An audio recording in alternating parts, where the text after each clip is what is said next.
they're trying to do a speedrun of Ocarina of Time where they press the A button as few times as possible. And that's a really strange concept, because although like it still frees up item usage and your sword and everything, opening doors and treasure chests and stuff, now you're limited to. So I can't find what the speedrun time is because the link won't open. But yeah, is there like a certain amount of A presses that they were trying to get under? I think they were just trying to do it like to count how many times. So I saw the screenshot was. Wait, I thought it was he was trying to do it without. He was without trying. pressing it. But yeah. I think you have to at some points. Just otherwise you can't get past doors. Yeah. I would be hooped. I'd just roll and roll and roll all the time. And right? Yeah. You know what's funny? Speaking of, okay, this is a little off topic, but I was thinking about this while I was playing Odyssey the other day, and I was like, in old Mario games, you hold down B to run, and you run and jump. And in old Zelda games, that you well, not old Zelda games, but in most old 3D Zelda games, you would be rolling everywhere, right?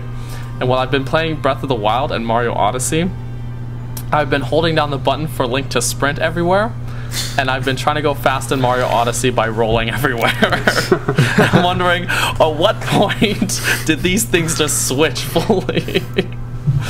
But yes, the screenshot I saw was that he had only pressed the A button 20 times, or it was like 2 out of 20 times, I think. There was a counter, but I can't find it now. See, I think this just, like, people are getting too bored with like, all of these speed runs, because it's not just, hey, let's beat Ocarina of Time without like just beat the game as fast as you can, and then it's like, well, beat the game but skip every dungeon, beat the game and never get the Master Sword or whatever, and then like beat the game blind. Now there's like beat the game without pressing this button. So good news is I just found it. Okay. I just had to go back to Google and just Google, then I Googled it. And the A button challenges restricts speedrunners into completing levels by pressing A as little as possible. It's famous in Super Mario 64 speedruns because it stops Mario from jumping and leads to creative problem solving. Yes, that's the thing that I was talking about before the podcast started, where there was big controversy over someone like beating Super Mario 64 by pressing like 2.5 times or something like that. And I'm like, how do you press the button half a time? So the speedrun, this guy called Enigmatic Zebra did a speedrun of Ocarina of Time. He beat the game in 27 minutes and 15 seconds, only pressing the A button 26 times. Damn. So, how? There's a lot of doors and treasure chests he must have skipped, although I'm guessing that he used that glitch. There's a speedrunning glitch where in the Deku Tree you can warp to Ganon. Yeah. Somehow. I'm guessing like that he did that. A bug or something. Something like that. But it just makes me wonder, like, what is going on in the speedrun community now, where they're just doing these over-the-top challenges. I guess, yeah, like Jesse said, they're bored now, I guess, and yeah. It's just so strange. To broaden this up a little bit, Andy, what are your thoughts on speedrunning in general with Zelda games or Ocarina of Time? Oh wow. Oh wow, never mind. Never mind. Since Macintyre seems enthusiastic about it, we can start with him. Yeah, go ahead. Sorry about that. That's okay. I guess I think the first video game I ever played was Super Metroid, and I love that so much. Yeah, I think I was watching my cousins playing it, but then I was playing it too, and then I just really loved it. I think that was also how I was first exposed for speedrunning in Super Metroid, and there's like a massive speedrunning community for Super Metroid. And I loved it. Like it seemed really exhilarating, and how people were just pulling off these monstrous techniques.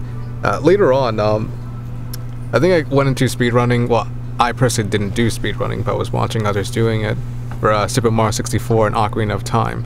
Ocarina of Time in particular is really interesting, and I think recently there's like this glitch that you can somehow transport from the Deku Tree all the way to Hyrule Castle when it's Ganon's tower. Yeah. and it was just so like it seemed fake the first time I watched it, like somebody just spliced footage together. So that just seemed like way too bizarre. Yeah. But like in terms of speedrunning in general, like there's obviously a huge community behind it, and it really just like what I really like about speedrunning in general, it's just that like it's just a new way to look at how games can be played. Like obviously the developers didn't mean for you to somehow transport from the Deku Tree to Ganon's Tower, but just interesting the way that people could actually do it, and it just brings a certain kind of like esport into it. And so yeah, I guess that's my particular stance on it. All right, and you, Andy? Well, I'm glad that you jumped in actually, because I wouldn't say that I'm like an authority on speedrunning by any means. I don't watch a ton of it. The ones that I do watch are Super Metroid speedruns. A lot of love for Super Metroid. Oh, it's so good. That's why. That's like the granddaddy of speedruns, though. Like, at least to me. So, yeah, I don't know. Like, I'd be lying if I said I watched a lot of Zelda speedruns. Most of the Zelda speedruns that you watch, I think, rely on glitches, which isn't as impressive to me as like someone being able to sequence break in Super Metroid, for example. So, respect to the people that can do it. I know that there's a huge following for it, and like finding all those things is really cool. So, you know, I'm glad that it's there, and I'm glad that you know, people can still play Ocarina of Time 20 years after it was released and find new ways to keep it fresh. So. I have to agree though. I'm far like Super Metroid is literally the only game I've ever tried to speedrun. Yeah. Because it's like it's the granddaddy of speedrunning, and my personal best is 3 hours. I can't get it any better than that. I don't know how. Yeah. But I always do 100% speedrun where I have to do it as fast as I can, grabbing all items, no glitches. Because for me, like what a speedrun should be, in my opinion, and it's probably an unpopular opinion, is glitchless, because you're supposed to. That's you're not trying to break. That's exactly my point. Is you know, I think it's impressive that they found these glitches, but it doesn't. Once you found them, it doesn't take skill to use them. And maybe I'm completely off the mark here, but that's just kind of how I view it. Yeah, I feel agree. Like I would rather see a display of skill than like exploitation. You know? Yeah. Like exactly.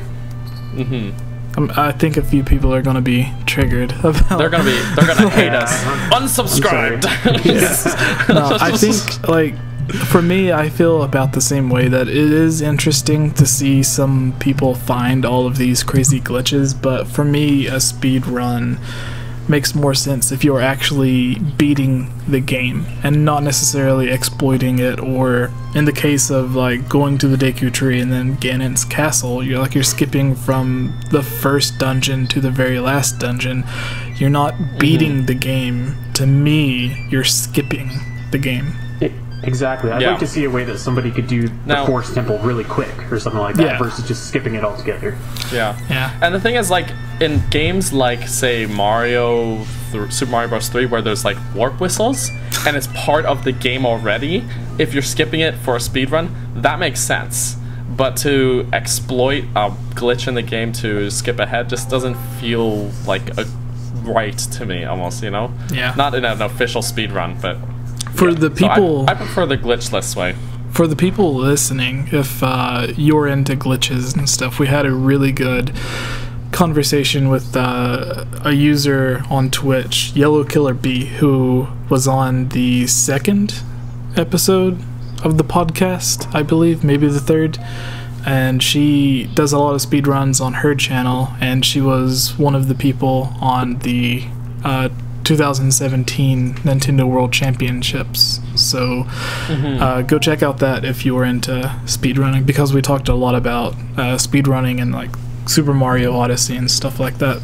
So yeah, I guess that brings us to the end of that topic. And the videos on this channel are funded by supporters on Patreon like you. If you're a fan of this channel and would like to join on videos, receive shoutouts, watch videos early, have your questions answered, or have your topic discussed on our podcast, please consider supporting on Patreon for these and many other rewards for just $1. Shoutouts for this video includes Link Use the Triforce, Rusty Caulfield, Lovable Christy, Give Time 15, Shadow to Us, Robbie Morgan, and Lunarium. I want to thank all of you for everything you have done to help support this channel.